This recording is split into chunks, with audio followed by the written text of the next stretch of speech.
Hey everyone, my name is Kyle Nunnally, and I am excited to show you how to build a PC, specifically a gaming PC or a PC with using heavy graphics that require a lot of GPU.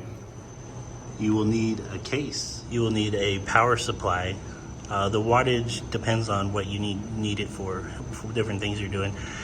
650 watt is generally your best bet if you're not trying to spend too much money. You will need a processor. This computer was already built when I took it apart, and this fan is really hard to get off, so I'm leaving it on there. But there is a CPU chip behind that fan. You will need RAM sticks. Of course, that depends on your budget, but in this case, this is 32 gigs of RAM. You will also need a hard drive. This is a solid state drive. And so this is what we're going to be putting in today. It is an M2 solid state, but you can also get a hard disk drive or even another kind of solid state. And this is optional. You don't need a graphics card, but it is nice if you are gaming or if you're running heavy applications that run like 3D and whatnot. This in particular is an 8 gig graphics card. Also, let's not forget the motherboard. You have to put the motherboard in. Again, since I already have that processor in, and that's hard to take out. You still have to put the motherboard in. Most motherboards have a certain amount of screws. Be sure you use the right screws. So you can tell there is a screw right there, and there's about 6 total. There's another one. There's another motherboard I've put in that used 9. This is just a smaller motherboard than that one, but you will obviously need a motherboard. First things first, we got to get this power supply into the case. For this power supply, I had to plug in. You may have to plug in the cords you have for what you need. If you look at the back side of this, if you look at the back side of this, you'll see the one for the motherboard is underneath. It's that big one, and one for the CPU, and in this one there's 2 slots for the PCI. The PCI is what will run our graphics card whenever we get there. I did have to manually plug these in, but I have had other power supplies that already had the plugs, already had like the motherboard cord in it and the CPU cord in it. Just the PCI cords were needed. So let's start with that. First, you got to plug it in, put it in the right spot. Since this was already built ahead of time and I took it apart, I don't have the same exact placing I would, but you got to make sure you line up the screws like so. Make sure you take your screwdriver, you need a screwdriver, and you're going to screw in the 4 screws that came with the power supply. Make sure you use the same screws that came with the power supply, because otherwise whatever comes with the case may not fit. That's a chance you're taking if you just throw out all the screws. So there's one, and just because I've changed a lot of tires in my life, I like to do the star formation.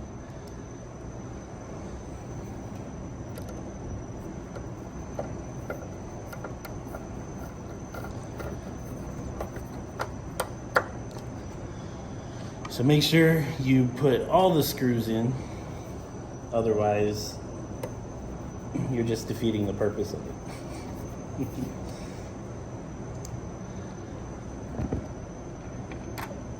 Well, sometimes you might miss on the screw.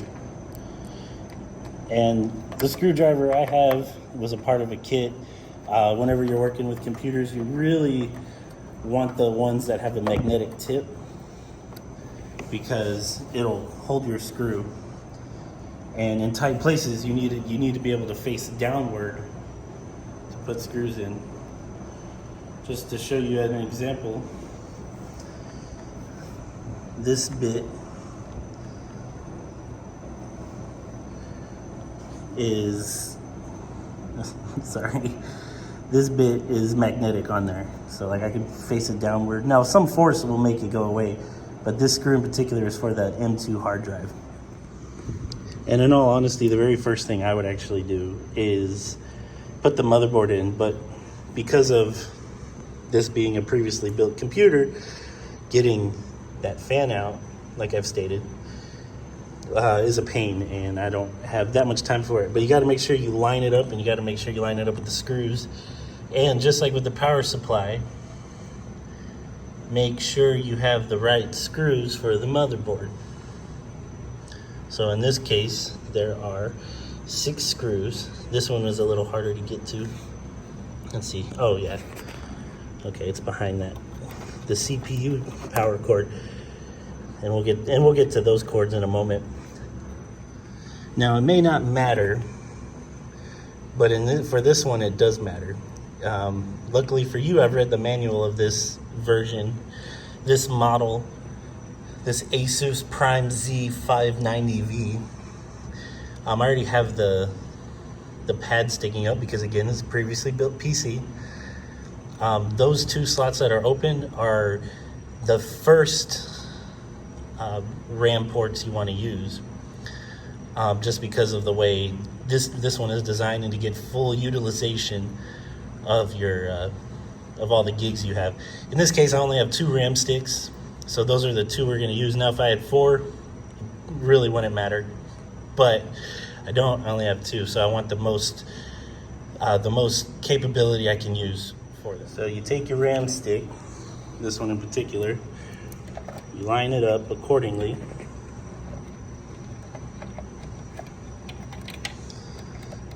It's easier to do with 2 hands.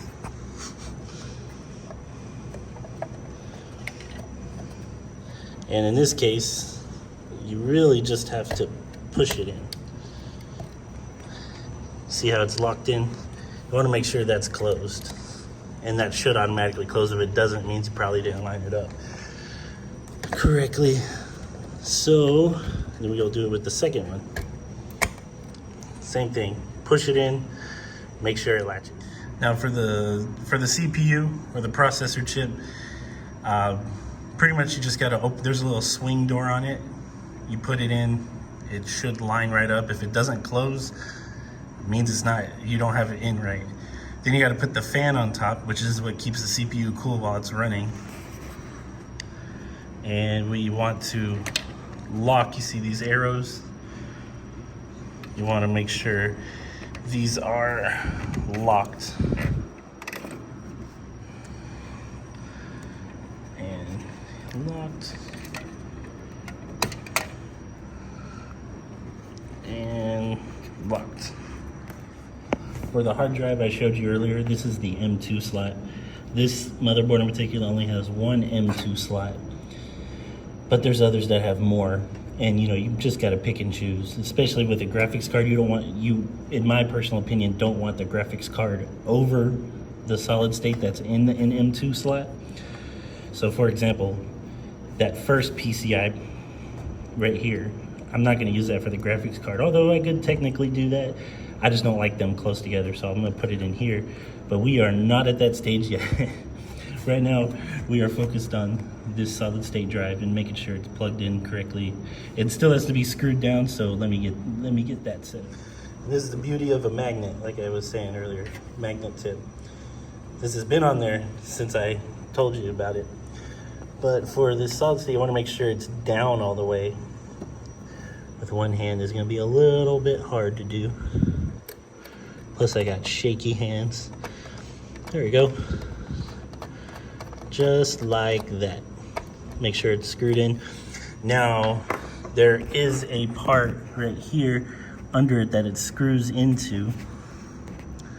Of course it goes blurry like that. That silver piece under it, that was not there when I put this here, so I had to manually screw that in itself. So you want to be sure you read the manual and know what pieces you have to be able to do certain things. If you want to put in an M2 solid state drive, this is the way you have to do it. And of course, there could be some motherboards out there that already have that piece in, but give and take with different motherboards. And now for the granddaddy of them all, we're gonna put the graphics card in. This is what the graphics card looks like. That's the fans to keep it cool. That's just the model name. It's a Radeon, XFX Radeon. Has actually 5. You can, for this one in particular, you could use 5 different screens, but you don't typically need that. Here's the graphics card. Like I showed you, it's really big. It's 8 gig, as I stated. You want to make sure you put it in the PCI port, which is this one, because I don't want it to be next to the solid state, because I just don't want them close together because of heat reasons. Put it in like so, make sure it lines up, and it'll snap right in. And it's good like that, but we want to make sure it's sturdy, so you gotta take your screws and screw it in on the back side. These plugs right here are your power cable. These wires right here are for your power. They're really small and really tedious to plug in. I won't trouble you with showing you how to do it because, well, it'll take me a while to get it, and I don't need an extra minute or 2 on my video just because I'm trying to plug in some wires. So you got to be real careful and make sure they're lined up properly. There is wording. You can't really see it in this camera view, but underneath it tells you which ones to match and where to put them. You just got to put them there appropriately. Pretty much if your computer turns on, it boots up, like it turns on when you hit the power button, you put it in right. But if it doesn't, you did it wrong. Okay, next we're gonna plug in the motherboard, the power for the motherboard. This is it. It runs from the power supply, and you wanna make sure you line it up through the casing. And it goes in the only spot it can go, which is right here. And you want to just line it up accordingly and then latch it. Next, we're gonna plug in the CPU power. It's this one right here. It also runs from the power supply, obviously, because I said power, and that will plug in right here. And even though these are separate, you just gotta hold them together. And because of this angle, it's a little harder to get, but you just want to plug it in like so. Next, we want to plug in the audio cord, which it says audio right here, and we're going to plug it in right there. I already put the graphics card in. Don't want to undo it and plug it back in because it's already a hassle with the screws and whatnot. So I have my handy dandy assistant with tiny hands who's going to help me out and show you where to plug it in at.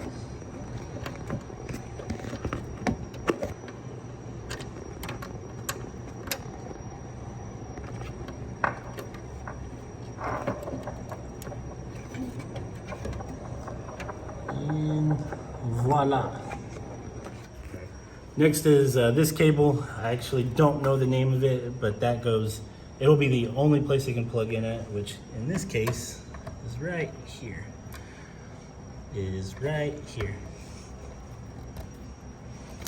Yeah, there you go.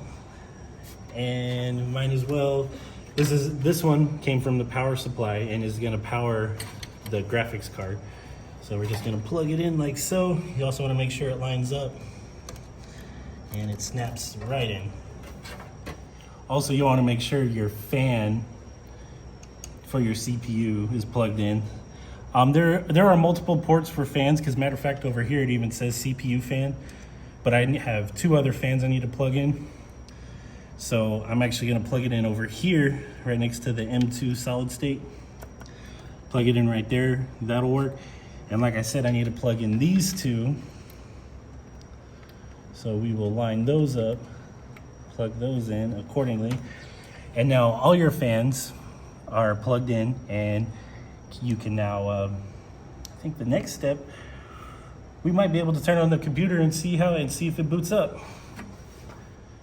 You also want to make sure you have good cable management. Since I've said it several times already, this is a pre-built computer that I built. I already have it all set up. all the wires are set aside, they're all strapped up. But before I did that, it was a mess. But you want to make sure all your cables are in right, because you don't want to be pulling on cords too much. And then you want to make sure that goes in right. Like this is the power for the motherboard. You don't want it running through here, because then it'll start pulling. Same with some of these other cords. So you want to make sure that's good. So next, we will cover them. So we'll open that up.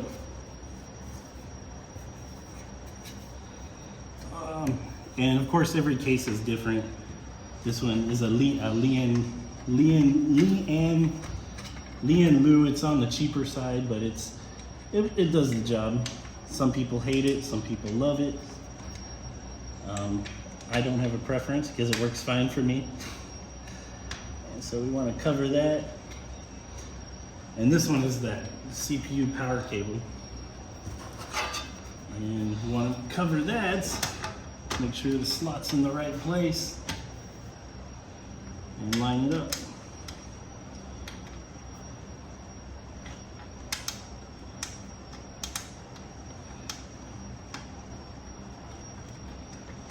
And all the way in. And now we want to put our glass casing on. Not every computer, not every case is going to have glass. But you're going to have some covering of some kind. You want to make sure that you can cover it. So this one has glass on it. Most of them just have a small covering. And make sure you line that up accordingly. And that close by a magnet. And we got our other one over here that we can need to line up. And now, everything is set up. All we gotta do now is turn it on and see how it looks, make sure it's running okay. Now we wanna test to make sure it turns on, so you wanna make sure you plug in all of the correct cords.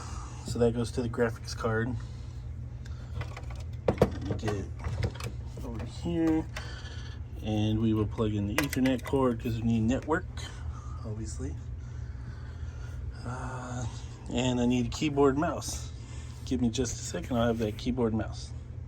Give me just a second, I'll have that keyboard mouse. Next, we need to connect the proper cables. I have a wireless keyboard mouse plugged in, so it's plugged in up there. But we need to plug in Ethernet cord, display cord. In this case, that one is a display port. And we need to plug in the power, which is down here. Flip that switch. Your PSU may come with a power switch. And moment of truth. Power's on. Let's see if we're gonna get any picture. Well, that doesn't look good, but promising.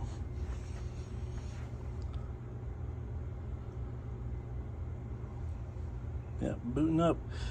So in most cases, if it's a fresh build, so you have a fresh OS install, you'll have to go through all the proper steps and channels with Windows or Mac, whichever one you get. This is for Windows, obviously, since like I said, I already had it built. But yeah, you just go through the steps, and then you can start using your machine for whatever. And that is how you connect all the proper pieces and everything for building a new computer. If you have any questions, feel free to comment on the video, or also if you like the video, you can click like, you can share it, subscribe, whatever. I'm also a streamer, so yeah, thank you.